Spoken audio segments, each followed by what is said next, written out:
Hello viewers, নতুন একটি recipe নিয়ে আপনাদের সামনে চলে এসেছি। আজকে এসেছি আমার খুব পছন্দের একটা মাছ ইলিশের রেসিপি নিয়ে। আজকে আমি কিভাবে খুব সহজে আর খুব সুস্বাদু ইলিশ ভুনা করা যায় সেটাই করে দেখাবো। রান্নায় যাওয়ার আগে আপনাদের কাছে ছোট্ট একটা রিকোয়েস্ট, যারা আমার চ্যানেলটি এখনও সাবস্ক্রাইব করেননি তাদেরকে সাবস্ক্রাইব করার অনুরোধ রইল, আর যারা অলরেডি সাবস্ক্রাইব করেছেন তাদেরকে জানাই থ্যাঙ্কস। এখানে আমি 800 গ্রাম ওজনের একটা ইলিশ মাছকে এভাবে কেটে নিয়েছি। রান্নার জন্য মাথার অংশটা এখানে ব্যবহার করছি না। কেটে নেবার পর ভালোভাবে ক্লিন করে নিয়েছি। একটা প্যানে প্রায় হাফ কাপের মতো কুকিং অয়েল নিব। তেল গরম হলে ফোড়নে অ্যাড করছি 1 চিমটি 5 ফোড়ন। ফোড়নের অ্যারোমা ছড়ালে দিয়ে দিব 1 কাপ কুচি করে রাখা পেঁয়াজ।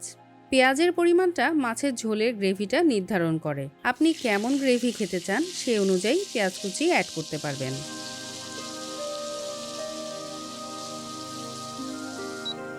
পেঁয়াজের কাঁচা ভাবটা চলে যাওয়ার পর অ্যাড করব 1 টিস্পুন রসুন বাটা আর হাফ টিস্পুন জিরা বাটা।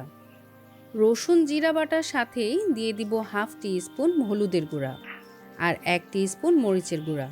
এবার এগুলোকে মিক্স করে পেঁয়াজ কুচিগুলোকে সফট করে ভেজে নিতে হবে, যতক্ষণ তেল উপরে না ভেসে ওঠে। বেশিক্ষণ ভাজা যাবে না, না হলে পেঁয়াজ আর মশলা পুড়ে কারির স্বাদ তেতো হয়ে যাবে, আর কম ভাজা হলে পেঁয়াজের কাঁচা ভাবটা থেকে যাবে। যখন ঠিক এমন কালার আসবে তখন অ্যাড করে দিবেন স্বাদমতো লবণ। তবে যেহেতু ইলিশ মাছ নোনতা, তাই ইলিশ রান্নায় খুব বেশি লবণ না দেওয়াই ভালো। এখন পরিমাণ মতো পানি দিয়ে মিডিয়াম হিটে ঢেকে দিব 5 মিনিটের জন্য, যেন পানির সাথে সেদ্ধ হয়ে পুরো গ্রেভিটা প্রিপেয়ার হয়ে যায়।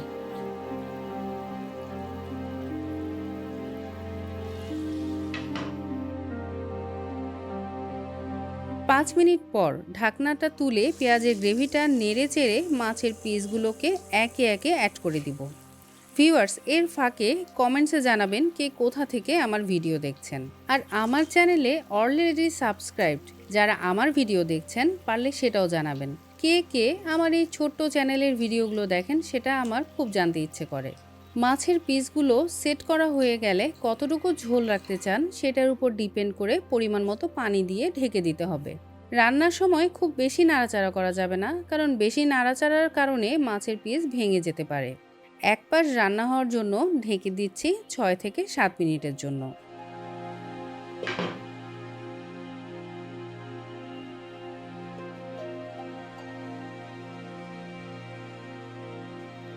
এর মাঝে একবার ঢাকনা খুলে নাড়ানি না ব্যবহার করে প্যানটা শেক করে দিচ্ছি, যেন তেল আর মশলা মাছের গায়ে গায়ে লেগে যায়। 7 মিনিট পর এক পাশে রান্না হয়ে গেলে খুব কেয়ারফুলি অন্য পাশে উল্টে দিব। এক্ষেত্রে 6-7 মিনিট রান্না হওয়ায় মাছের পিসগুলো অনেকখানি নরম হয়ে আসবে। ভেঙে যেন না যায় সেই ব্যাপারে সতর্ক থাকবেন। ইলিশ মাছের অনেক রেসিপি থাকলেও ইলিশ ভুনার রেসিপি আমার অনেক ভালো লাগে, তাই আপনারাও ট্রাই করতে পারেন। ইলিশের অন্য রকমের একটা স্মেল আছে, আর এটা অলরেডি বের হতে শুরু করেছে। আমার তো ক্ষুধা লেগে যাচ্ছে রান্না করতে করতেই। আরেক পাশে রান্নার জন্য ঢেকে দিচ্ছি 6 থেকে 7 মিনিটের জন্য।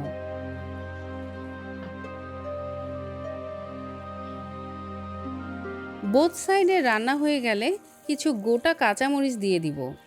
কাঁচামরিচ সুন্দর একটা ফ্লেভার প্রোভাইড করে।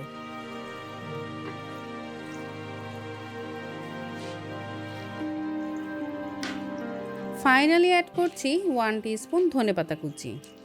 এটা অপশনাল, এটাও সুন্দর ফ্লেভার প্রোভাইড করবে।